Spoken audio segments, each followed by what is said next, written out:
దేశవ్యాప్తంగా హోలీ సంబరాలు అయితే అంబరాన్నంటాయి. ఈ హోలీ సంబరాల్లో భాగంగా బీజేపీ శ్రేణులు అంతా కూడా చక్కగా రంగులతో ఆడి పాడుతున్నారు. మనతో పాటు పురంధేశ్వరి గారు ఉన్నారు. మేడం, ఫస్ట్ ఆఫ్ ఆల్ మీకు హోలీ శుభాకాంక్షలు. అమ్మ, మీకు ప్రజలందరికీ కూడా హోలీ శుభాకాంక్షలు తెలియజేస్తున్నాను. Okay madam. ఎలా ఎలా సెలబ్రేట్ చేసుకుంటున్నారు? కొత్తగా ప్రభుత్వం ఏర్పడిన తర్వాత ఈ రంగులతో ఇంకా రంగులమయం కొత్తగా వెదజల్లాలని కూడా అందరూ కోరుకుంటున్నారు. సో ఎలా అనిపిస్తుంది? ఎలా ఉంది? ముందు ముందు ఎలా ఉండబోతుంది? ముందేంటంటే భారతీయ జనతా పార్టీ శ్రేణులందరితోటి కలిసి ఈ పండుగని ఈ విధంగా జరుపుకోవటం అనేది చాలా ఆనందం కలిగించేటువంటి విషయం. భారతీయ జనతా పార్టీ ఎప్పుడు కూడా గొప్ప నాయకులు, చిన్న నాయకులు అనేటువంటి భేదభావం లేకుండా కార్యకర్తలు అందరూ కూడా కలిసి పార్టీ కోసం సంస్థాగతపరమైనటువంటి అంశాల మీద పనిచేసేటువంటి సంస్కృతి ఉన్నది. కనుక ఇవాళ ఎటువంటి అరమరికలు లేకుండా ఇవాళ చాలా చక్కగా కార్యకర్తలందరూ కలవడం అనేది ఇది చాలా ఆహ్లాదకరమైనటువంటి వాతావరణం. అందరూ కూడా స్వాగతించవలసినటువంటి విషయం. Okay madam. అనేక రంగులతో కూడా ఈ హోలీ సెలబ్రేట్ చేసుకుంటారు. సో కూటమి ప్రభుత్వం వచ్చాక ఇంతకు ముందు అంటే రంగులు రంగులుగా ఉండేది, ఇప్పుడు చాలా కలర్ఫుల్గా కనిపిస్తుంది. సో ఎలా అనిపిస్తుంది? అంటే ప్రభుత్వం ఏర్పడిన తర్వాత మంచి మంచి కార్యక్రమాలతో కూడా ముందుకు వెళ్ళే పరిస్థితి వస్తుంది. సో ఇంకా మంచి కార్యాచరణ చేపట్టబోతున్నారా? డెఫినెట్గానమ్మా, తప్పకుండా. మూడు పార్టీలు కూడా ఇప్పుడు కూటమిగా ఆంధ్ర రాష్ట్రంలో ఉన్నటువంటి సందర్భంలో పరస్పరం అన్ని విషయాల మీద చర్చించుకుంటూ సమన్వయంతో ముందుకు వెళుతూ ప్రజా సమస్యల్ని దూరం చేయడానికి గత 5 సంవత్సరాలు ఏ విధంగా ప్రజలు ఇబ్బంది పడ్డారో అందరికీ తెలిసినటువంటి విషయమే. అభివృద్ధి అనే పదానికి కూడా తావు లేకుండా పోయింది ఆంధ్ర రాష్ట్రంలో.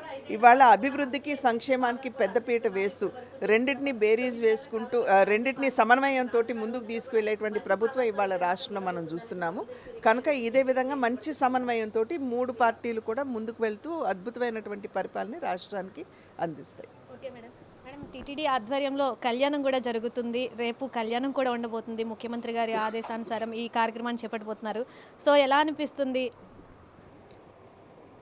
ఎలా అనిపించేదే ఉందమ్మా, ఆయన శ్రీవారి ఆశీస్సులు లేకుండా ఏది కూడా ముందుకు వెళ్ళదు కదా.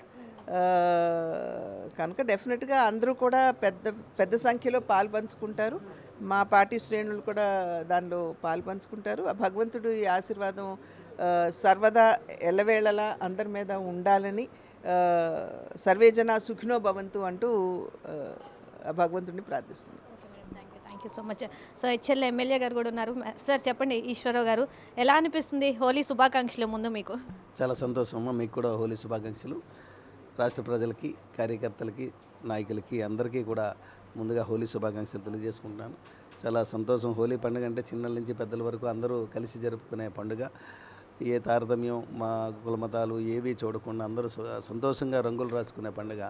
అటువంటి పండుగ ఈరోజు మన ప్రధానమంత్రి నరేంద్ర మోడీ గారు మూడోసారి ప్రధానమంత్రి అయినాక ఇక్కడ ఆంధ్రప్రదేశ్లో మన ముఖ్యమంత్రి చంద్రబాబు నాయుడు గారు 4వ ముఖ్యమంత్రి అయి ఎన్డీఏ పాలనలో రాష్ట్రంలోని దేశంలో కూడా ప్రజలందరూ కూడా సంతోషంగా హ్యాపీగా ఎంజాయ్ చేస్తున్నారు. ఈ పండుగను కూడా అట్లాగే అందరూ హ్యాపీగా ఎంజాయ్ చేస్తున్నారు. Thank you. సార్, మీ ఇంట్లో జరుగుతుంది. సో మీ ఆధ్వర్యంలో ఇంత చక్కగా అందరినీ కూడా పిలిచి ఎంజాయ్ చేయడం ఎలా అనిపిస్తుంది? అలాగే రంగులతో అందరూ కూడా చాలా కలర్ఫుల్గా కనిపిస్తున్నారు. కూటమి ప్రభుత్వం వచ్చాక కూడా ఇలాగే కలర్ఫుల్గా అనిపిస్తుంది. ప్రజలందరూ కూడా చాలా మంచిగా మంచి మూమెంట్లో ఉన్నారనిపిస్తుంది. సో మీరు ఎలా ఫీల్ అవుతారు? హోలీ పండుగ శుభాకాంక్షలు ముందుగా ప్రజలందరికీ కూడా. నాకు తెలిసి ఉత్తరాదిన అన్ని పండుగలు ఆనందాన్ని ఇచ్చేవైతే ఒక్క హోలీ పండుగే మిగతా పండుగలన్నిటితో సమానం. ఆ ఒక్కరోజు కుల మతాలకు అతీతంగా ఖర్చు లేకుండా, ఎందుకంటే రంగులకి నీళ్ళకి ఎక్కువగా నీళ్ళతోనే ఆడతారు. రంగులకి నీళ్ళకి అయ్యేటువంటి ఖర్చు దాదాపుగా లేనట్టే, జీరో. సో అటువంటి పండుగ అన్ని వర్గాల వారు ఈ హోలీ పండుగలో పాల్గొంటారు. ఇది శీతాకాలం నుంచి వసంతకాలానికి మంచిని కోరుతూ రానున్న సంవత్సరం, రానున్న వసంతం అందరికీ మరి సుఖప్రదంగా ఉండాలని చెప్పి కోరుకుంటూ జరుపుకునేటువంటి పండుగ ఈరోజు. ఈ పండుగ పిల్లలకు ముఖ్యంగా చెప్పాలి. మా పిల్లలు ఢిల్లీలో ఉన్నప్పుడు ఆ ఒక్కరోజు పొందే ఆనందం, వాళ్ళు వేసేటువంటి కేరింతలు మన సంవత్సర కాలం కూడా మనం చూడలేం. అంత ఆనందించేటువంటి పండుగ. సో కాబట్టి ఇక్కడ తల్లిదండ్రులు కూడా హోలీ పండుగ అంటే అదేదో ఇతర మతస్థులది, మన ప్రాంతానికి కాదు అన్నటువంటి భావన కొంతమందిలో ఉన్నది. అది తొలిచి కొంచెం బిడియాన్ని వదిలేసి, ఇక చాలామంది మనం ఏంటంటే కొంత బిగుసుకొని ఉంటాం. రంగులు వేయించుకోవటం ఏంటి అట్లా అని అది మర్చిపోయి ఆ రోజు అన్నీ మర్చిపోయి ఆహ్లాదంగా సరదాగా గడిపేటువంటి పండుగ ఆంధ్రప్రదేశ్లో కూడా ఉత్తరాదిన జరిగినట్టుగా ఇది చక్కగా జరగాలని ఆశిస్తూ ఇక్కడ గత 4 సంవత్సరాలుగా మా నివాసంలో ఇక్కడ కానీ విజయవాడలో కానీ విశాఖపట్నంలో కానీ ఇది నిర్వహించడం జరుగుతోంది. సో ఈ పండుగ చాలా ఈసారి ముఖ్యంగా ముఖ్య అతిథిగా మంత్రి గారు, కేంద్ర మంత్రి గారు, అలాగే మా రాష్ట్ర అధ్యక్షురాలు పురంధరేశ్వరి గారు రావటం సంతోషం. మామూలుగా ఫ్యామిలీ మెంబర్స్తో జరుపుకుంటారు. సో ప్రత్యేకించి పార్టీ వాళ్ళతో, బీజేపీ నేతలతో జరుపుకోవడం ఎలా అనిపిస్తుంది? ఇది అంటే కేవలం మన కుటుంబం వరకే పరిమితం కాకుండా ప్రజాక్షేత్రంలో ఉన్నప్పుడు మనం అందరినీ కలుపుకొని, ఇది కేవలం పార్టీ కార్యకర్తలు కూడా కాదు, ఇక్కడ అందరినీ పిలవటం జరిగింది. స్నేహితుల్ని, పరిచయం ఉన్న వారిని, ఉత్తర భారతీయుల్ని కొంత పెద్ద సంఖ్యలో వారికి లోటు లేకుండా ఇక్కడ అనిపించాలనే విధంగా వారిని కూడా పిలవటం జరిగింది. ఇక్కడ ఇది పార్టీకి సంబంధించినటువంటి కార్యక్రమం కాదు. Thank you sir. ఎలా అనిపిస్తుంది పాత్ర నాగభూషణ్ గారు? మీరు అంటే ఎక్కువ కార్యక్రమాలు చేస్తూ ఉంటారు. సో ఇంతమందితో కలిసి జరుపుకోవడం హోలీ ఎలా అనిపిస్తుంది? మీకు హోలీ శుభాకాంక్షలు. అందరికీ హోలీ శుభాకాంక్షలు. ప్రతి సంవత్సరం కూడా జీవీఎల్ నరసింహరావు గారు ఆయన రాజ్యసభ మెంబర్ ఉన్నా లేకపోయినా ఆయన ఏంటంటే 10 మందిని గ్యాదర్ చేసి ఇలాంటి ఫెస్టివల్ చేయడం బాగా అలవాటు ఆయనకి. ఎందుకంటే ఆయన ఇప్పుడు మేమందరం వచ్చామంటే హ్యాపీగా మామూలుగా అయితే ఇంకో చోటకి వెళ్ళి ఉండేవాళ్ళం కాదు.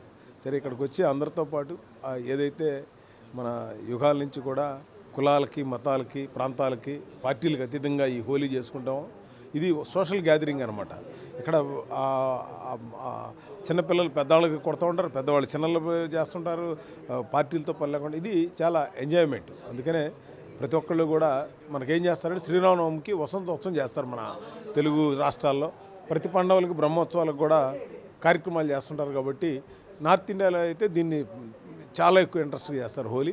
మన సౌత్ ఇండియాలో కూడా ఉంటుంది కానీ కొంచెం డిఫరెంట్ వేలో చేస్తారు. ఇప్పుడు మన సౌత్ ఇండియాలో కూడా బాగా చేస్తున్నారు. అందరూ హోలీ ద్వారా ఈ రాష్ట్రానికి పట్టినటువంటి 5 సంవత్సరాలు పట్టినటువంటి దరిద్రం పోయింది 19 నుంచి 24 వరకు.